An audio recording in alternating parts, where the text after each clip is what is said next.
Hey WhatsApp guys, welcome to a new video. आज हम एक फुल पीसी बिल्ड करने वाले हैं अंडर ₹45,000, जिसमें आपको मॉनिटर्स एंड कीबोर्ड माउस भी इंक्लूडेड होंगे। तो वीडियो को एंड तक देखना। हमारी टोटल बजट में गाइस 35 to 36,000 हमने रखा है पीसी के लिए एंड 10,000 हमने रखा है पेरिफेरल्स के लिए। तो पहले गाइस हम बात कर लेते हैं इस बिल्ड में यूज़ करने वाले प्रोसेसर की। तो इस बिल्ड में हम यूज़ करने वाले हैं Ryzen 5 3400G, जो कि एक Ryzen सेकेंड जनरेशन प्रोसेसर है एंड ये Zen 1 आर्किटेक्चर पे बेस्ड है। इसमें आपको 4 कोर्स एंड 8 थ्रेड्स देखने को मिल जाते हैं। अगर इसके क्लॉक स्पीड के बारे में बात करें तो इसमें आपको 3.7 गीगाहर्ट्ज़ की बेस क्लॉक स्पीड मिल जाती है एंड 4.2 गीगाहर्ट्ज़ की मैक्स बूस्ट मिल जाती है।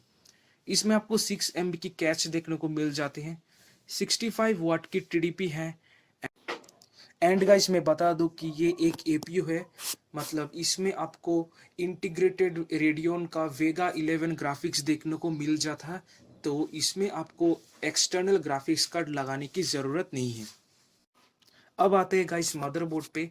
तो मदरबोर्ड मैंने यहाँ पे सिलेक्ट किया है आसूस की तरफ से, आसूस का A320M के मदरबोर्ड। ये AMD का एंट्री लेवल चिपसेट मदरबोर्ड है एंड ये Ryzen 3 एंड Ryzen 5 के थर्ड जनरेशन प्रोसेसर तक के लिए कैपेबल है। इसमें आपको बेसिक सा VRM सेक्शंस मिल जाता है with 2 RAM slots. Overall 4,000 rupees के बजट में ये एक ठीक ठाक सा मदरबोर्ड आपके लिए हो सकता है। यहाँ पे हम गाइस B450 चिपसेट का मदरबोर्ड यूज़ नहीं किए क्योंकि हमारा बजट टाइट था और आप लोग जानते ही होंगे कि अभी प्रोसेसर का प्राइस बहुत ही हाई है, तो इसलिए हमने यहाँ पे A320 का मदरबोर्ड यूज़ किया है।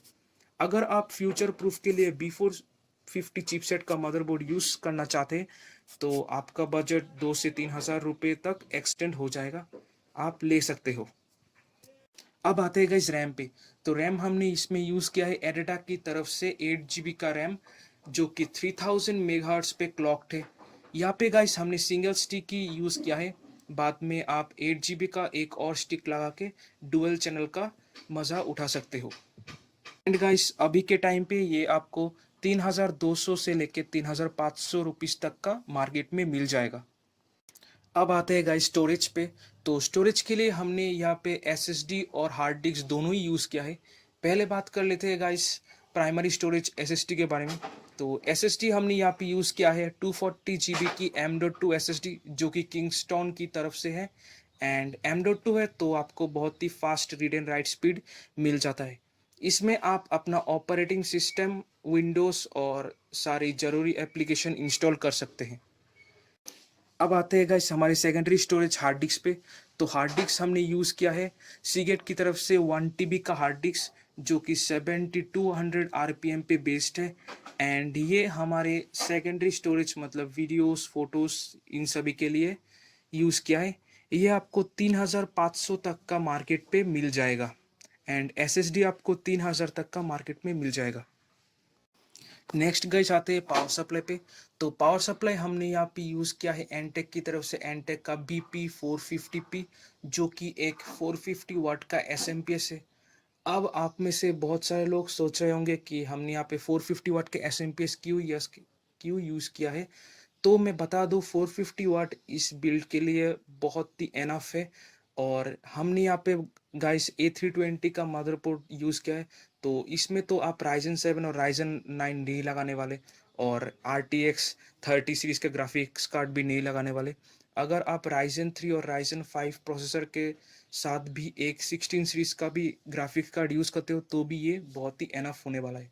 लेकिन आप अगर फ्यूचर प्रूफ के लिए एक 550 वाट का पावर सप्लाई लेना चाहते हो तो आप ले सकते हो, जो कि 1,000 रुपीज़ एक्स्ट्रा होगा। एंड गाइस मैं बता दूं कि ये पावर सप्लाई आपको 3,000 रुपीज़ तक का मार्केट पे देखने को मिल जाएगा। तो अब आते हैं गाइस हमारे कैबिनेट में। तो कैबिनेट के लिए गाइस हमारे पास 3 से 4,000 रुपीज़ बच जाता है। तो आप अपने पसंद का कोई भी कैबिनेट ले सकते हो। मैं भी कुछ कैबिनेट के लिंक्स आपको डिस्क्रिप्शन बॉक्स पे मेंशन कर दूंगा, आप वहां से जाके चेकआउट कर सकते हो। एंड गाइस यहाँ पे हमारा पीसी पूरा कंप्लीट हो चुका है, जिसका टोटल बजट है अप टू 36,000। तो अब आते हैं गाइस हमारे पेरिफेरल्स में। तो पेरिफेरल्स के लिए गाइस हमने रखे थे 10,000 रुपीज़। पहले हम गाइस बात कर लेते हैं मॉनिटर के बारे में। तो मॉनिटर मैंने यहाँ पे इंक्लूड किया है डेल का SE229HX। एंड गाइस ये एक 22 इंच का IPS मॉनिटर है जो कि 60 हर्ट्ज की रिफ्रेश रेट के साथ आती है एंड 5 मिलीसेकंड रिस्पॉन्स टाइम भी है। ये गाइस एक बहुत ही अच्छा मॉनिटर है। मैं खुद इस मॉनिटर को यूज़ करता हूँ। इसका कलर्स बहुत ही अच्छा है एंड आप किसी भी एंगल से देखो कलर्स फेड नहीं होते। बेसिकली ये अगर आप वीडियो एडिट करते हो तो इसके लिए बहुत अच्छा है। इसके बेजल्स भी बहुत थिन है एंड ये आपको 8,500 से लेके 9,000 के बीच में ऑफलाइन या ऑनलाइन मिल जाएगा। अब लास्ट में गाइस बच जाता है कीबोर्ड एंड माउस। तो इसमें आप गाइस एक कीबोर्ड माउस का कॉम्बो भी यूज़ कर सकते हो और आप सेपरेटली भी इसे खरीद सकते हो। मैंने यहाँ पे बेस्ट कॉम्बोस आपको बताने वाला हूँ। पहला है जेब्रोनिक्स का जेब ट्रांसफॉर्मर एंड सेकंड है एंटी स्पोर्ट्स का KM500W। दोनों ही बहुत ही अच्छा कीबोर्ड माउस है। दोनों ही आपको RGB के साथ आती है एंड दोनों ही आपको 1200 से 1300 के बीच में मिल जाएगा। तो यहाँ पे गाइस हमारा 45,000 का फुल पीसी बिल्ड कंप्लीट हो चुका है। तो अगर आपको भी आज का वीडियो अच्छा लगा तो वीडियो को लाइक कर देना, चैनल को सब्सक्राइब करके थोड़ा सपोर्ट कर देना ताकि हमें भी थोड़ा इंस्पिरेशन मिल सके। तो चलिए वीडियो को आज यहीं पे एंड करते हैं। बाय।